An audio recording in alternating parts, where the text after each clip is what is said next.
C'est confirmé, Leonardo DiCaprio jouera bien dans Heat 2 aux côtés d'Adam Driver et Austin Butler. Cette bonne nouvelle m'a fait repenser au grand film de braquage. Oui, Heat est un de mes films cultes et a bouleversé mon rapport au cinéma. Et je suis loin d'être le seul, tant ce film est un monument. Mais derrière ce constat évident, une question me fascine. Et si, en France aussi, on avait eu notre Heat? Michael Mann, c'est l'orfèvre du polar américain. Diplômé de la prestigieuse London Film School, technicien maniaque, réalisateur politique, chaque plan est millimétré, chaque film est un monument. Mais aujourd'hui, j'avais envie de quelque chose de plus brut, de vrai, de vécu. Pas un réalisateur intello de Chicago, mais un type qui a réellement côtoyé les voyous, les putes et les tox. Un gamin du bassin d'Arcachon, monté à Paris dans les années 80 pour devenir flic, passé par le crime et l'anti-terreau, rongé par la violence de la capitale, un gars tellement à fleur de peau que ses seuls exutoires étaient l'alcool et les copains.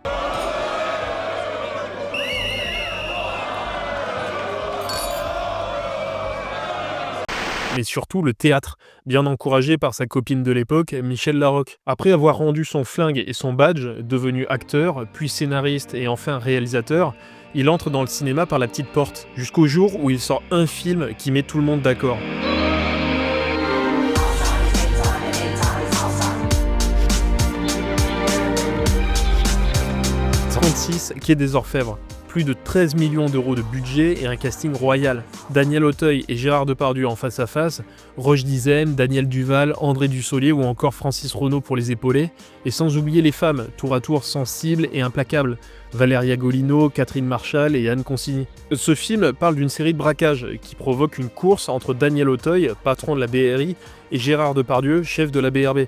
Celui qui fera tomber les criminels sera alors promu directeur de la police judiciaire. Sauf que cette compétition va surtout attiser leur rivalité et jalousie. Et le film de braquage se transformera en fait en film de vengeance. Ce film est bien plus qu'un policier comme les autres. Il s'inscrit parfaitement dans la grande histoire du cinéma français. Un véritable pont entre le polar classique et le film d'action moderne. C'est donc intéressant d'essayer de comprendre les inspirations d'Olivier Marchal et comment il les transforme. Cinéma hollywoodien, grande littérature française et complot du ministère de l'Intérieur, 36 Quai des Orfèvres est en fait beaucoup plus riche qu'on ne le pense.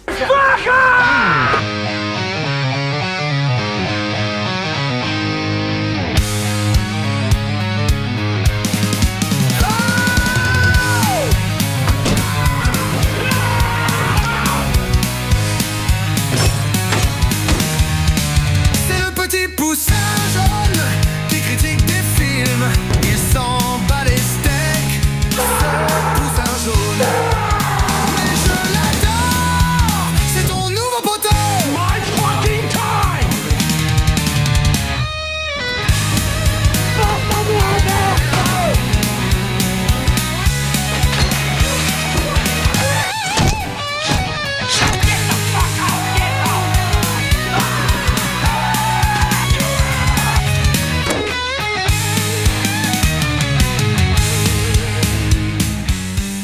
You dumb fuck! «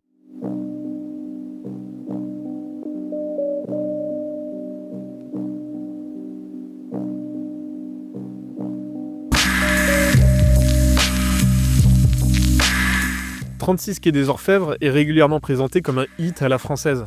L'expression est devenue presque un cliché, tant elle revient dans les critiques. Pourtant, elle traduit une réalité. Olivier Marchal revendique bien son admiration pour Michael Mann. D'ailleurs, lors du tournage, certains membres de son équipe le surnommaient Marcel Mann. En surface, la comparaison saute aux yeux. Un duel entre deux acteurs majeurs du pays, une histoire de flics et de braqueurs, des décors urbains baignés de bleu et de gris, où le verre, l'acier et le béton dominent. Mais réduire cette filiation à l'esthétique et au casting serait trop facile. Les deux films partagent surtout une philosophie et une vision du monde. Chez Mann, comme chez Marchal, la clé du récit, ce ne sont pas des gentils et des méchants, mais des professionnels.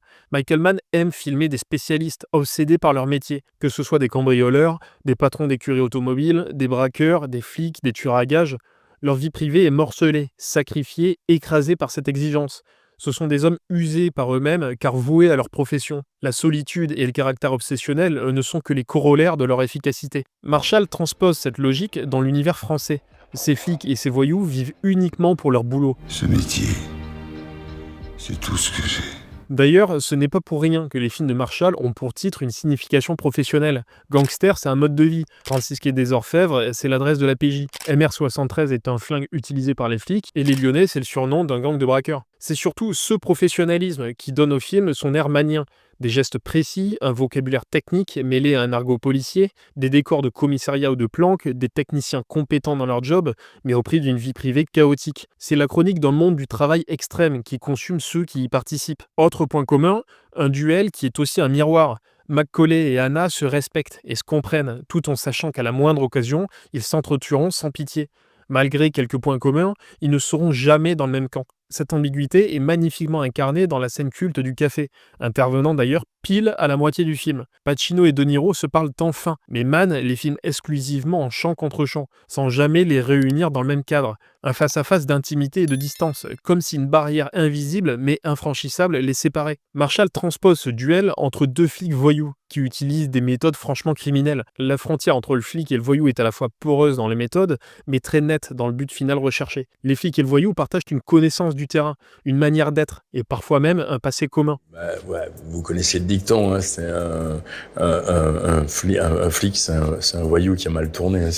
Enfin, les deux films racontent une page qui se tourne. Dans Heat, Macaulay incarne un banditisme à l'ancienne, organisé, méthodique, régi par un code d'honneur. Or, son équipe est minée par les pulsions violentes et incontrôlables de l'un de ses hommes, préfigurant un crime désorganisé, brutal et sans pitié. Olivier Marchal, qui a bien connu ce bouleversement criminel, filme la même chose. Ces truands n'ont plus de code d'honneur et tuent sans pitié des innocents dès les premières secondes du film. A l'inverse, le réalisateur lui-même joue le rôle d'un voyou à l'ancienne, mais retraité, cloîtré chez lui et mourant d'un cancer. Il reviendra sur ce thème dans Les Lyonnais en 2011, où il raconte l'histoire d'une génération de voyous à l'ancienne, soudés par l'amitié et par un code, mais confrontés à une jeunesse sans pitié. Au fond, 36 quai des Orfèvres confirme à quel point Olivier Marchal est nourri par le cinéma américain. J'ai incité sur Michael Mann, mais ses références sont plus larges. Il a aussi été inspiré par Sergio Leone, par exemple, et ça passe par la musique. La partition du 36 signée par Erwan Carmovan et Axel Renoir a clairement été, inspirée, pour être poli, par la musique d'Ennio Morricone dans Il était une fois en Amérique.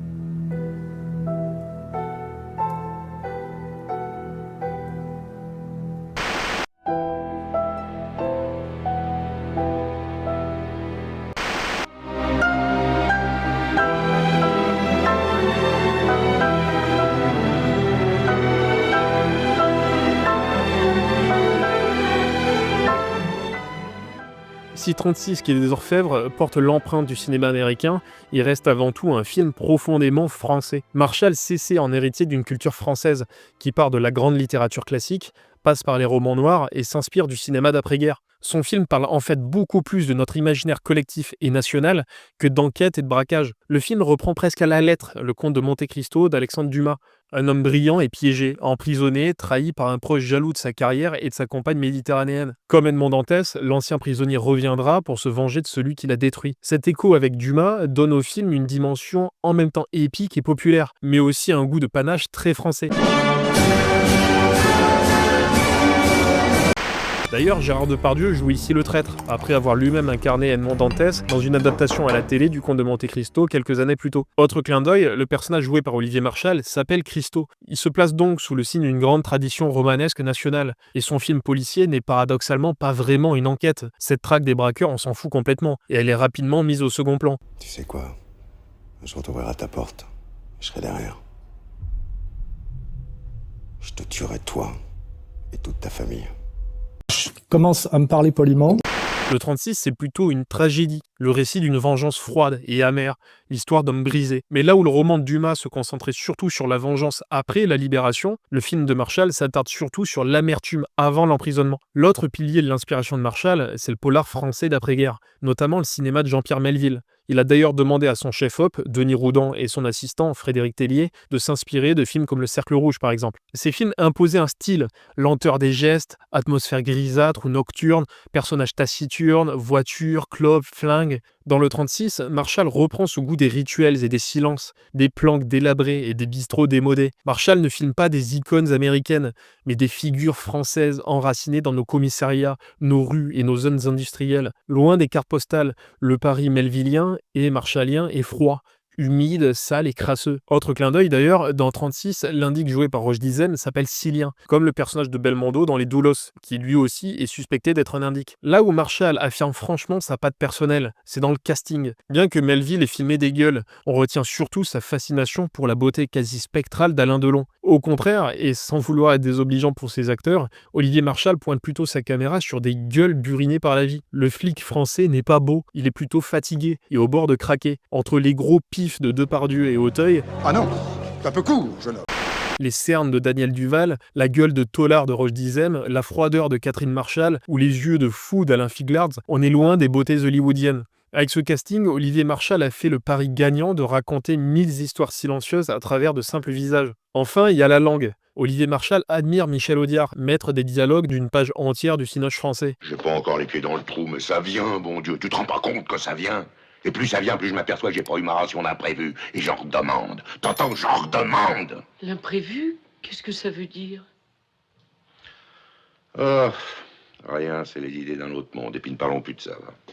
Parce que tu sais, si ça te manquait vraiment, si tu pensais trop, tu pourrais, je sais pas moi, reprendre un peu de vin au repas, un demi-verre. Un demi-verre. Dis-toi bien que si quelque chose devait me manquer, ce serait plus le vin. Ce serait l'ivresse. Audiard mêlait argot, ironie et figure de style, avec un sens unique de la formule. Mais attention, hein. J'ai bon caractère, mais j'ai le glaive vengeur et le bras séculier. L'aigle va fondre sur la vieille buse. C'est chouette comme métaphore, non? C'est pas une métaphore, c'est une périphrase. Oh, fais pas chier. Ça, c'est une métaphore. Marshall en reprend l'ADN, mais pas la subtilité. Son argot parisien est plus brut. Alors viens pas me chier dans la gueule, sinon tu le regretteras. Là où Audiard faisait sourire, Albert, ils me font mal aux yeux, tirons-nous. T'as raison, va. On n'a rien à foutre chez les Français moyens. On n'appartient pas au même bataillon. Et lesquels, qui c'est qui va les payer? Adressez-vous à l'intendance. Nous, on paye plus. On ne connaît plus, on ne salue plus. On méprise.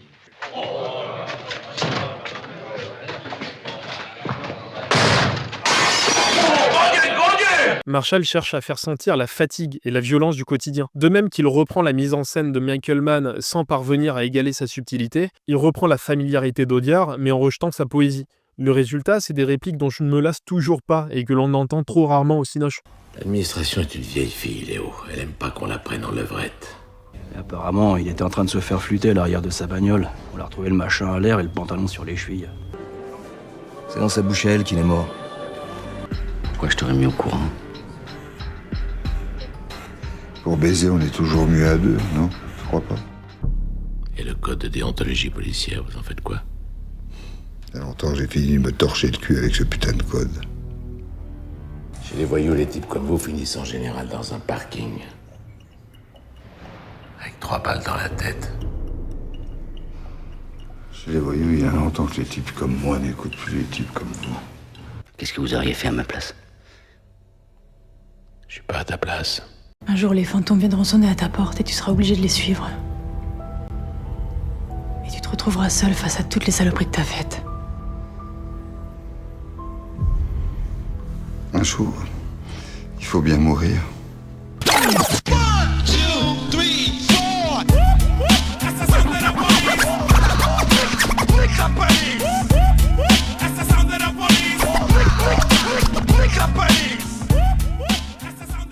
En 2004, année de sortie de 36 quai des Orfèvres, la France est en pleine phase de transition. Internet et les téléphones portables se généralisent, l'Union européenne s'élargit à l'Est, et les Français tentent de se remettre du choc du second tour des présidentielles de 2002. Cette période est difficile, l'activité économique reste faible, le chômage est structurel, les débats identitaires s'enveniment autour de la laïcité, du voile ou des banlieues, et l'euro peine à être accepté. Comble du désastre, l'équipe de France est éliminée dès le premier tour de la Coupe du Monde 2002. La police, elle aussi, est sous les projecteurs.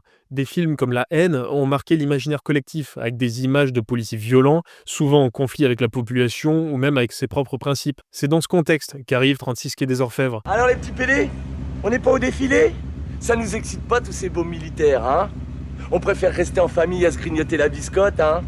Olivier Marshall n'ignore rien de cette réalité morose. Ce contexte, ainsi que son expérience personnelle, nourrit son envie de raconter un pan méconnu de l'histoire de la PJ. Oui, le film s'inspire de plusieurs affaires bien réelles. Dans les années 80, le gang des Postiches défraie la chronique avec des braquages audacieux et provocateurs. Et le 14 janvier 1986, lors d'une tentative d'arrestation, le chef de la BRB intervient seul et armé, contrairement aux ordres de celui de la BRI. Une fusillade éclate. 2 morts, dont le policier Jean Vrinx, qui donne son nom au personnage de Daniel Auteuil. De nombreux flics réclament alors des sanctions contre celui qui a provoqué cette fusillade. Parallèlement, le 36 est aussi secoué par l'affaire du gang des Ripoux, impliquant corruption et abus de pouvoir. Et pour calmer la situation et faire un exemple, un innocent, Dominique Loiseau, est emprisonné plusieurs années. Ces affaires fournissent à Marshall non seulement une trame dramatique, mais surtout un terrain moral fertile. Corruption, bavure, rivalités internes. À travers cette reconstitution, il montre des policiers en crise de légitimité. Il ne les glorifie pas, mais les humanise. Ce sont des hommes, parfois ripoux, mais surtout fatigués, blessés et contestés par leurs collègues, les médias et leur hiérarchie. Marshall ne filme pas des méchants caricaturaux, ni des héros absolus, mais plutôt des figures réalistes. Des hommes et des femmes qui font ce qu'ils peuvent avec le budget qu'on leur donne, parfois poussés dans leur retranchement, parfois coupables. Marshall n'a en fait pas seulement modernisé le polar à la française,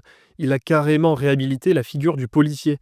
Il a exploré cette zone grise où la police est une institution à la fois faillible et efficace, et en tout cas soumise aux limites humaines et budgétaires. Dans la filmo de Marshall, la ligne entre le flic et le voyou est très mince, mais ces frontières, aussi floues soient-elles pour le flic lui-même, restent essentielles pour la société. Car même si les voyous peuvent déteindre sur les policiers, c'est bien la présence et l'action de ces derniers qui empêchent les criminels de contaminer la population innocente. Le policier devient ainsi une barrière indispensable. Il prend sur lui tout le poids et l'ombre de la violence pour que le reste du monde soit à l'abri. Malgré le politiquement correct actuel qui tend à diaboliser les flics et malgré les slogans débiles que l'on entend dans la rue seulement quelques années après le Bataclan.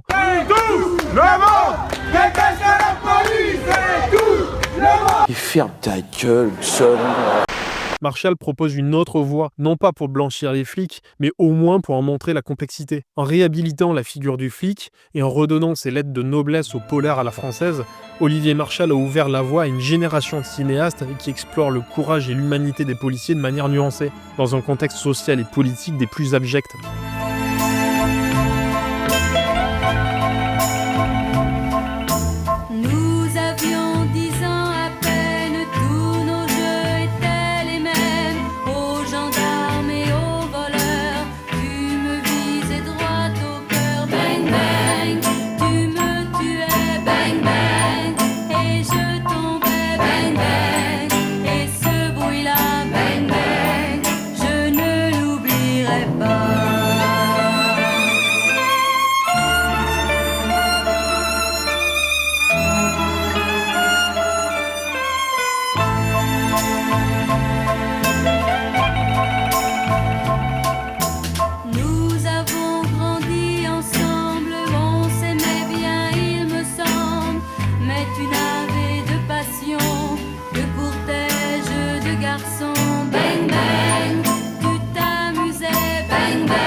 Avec elle, tu es parti, bang bang.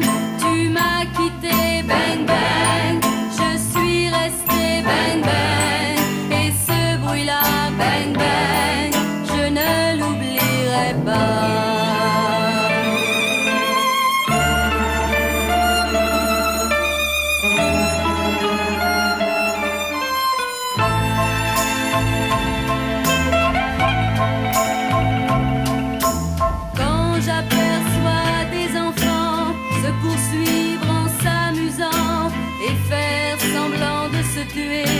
Je me sens le cœur serré, bang bang.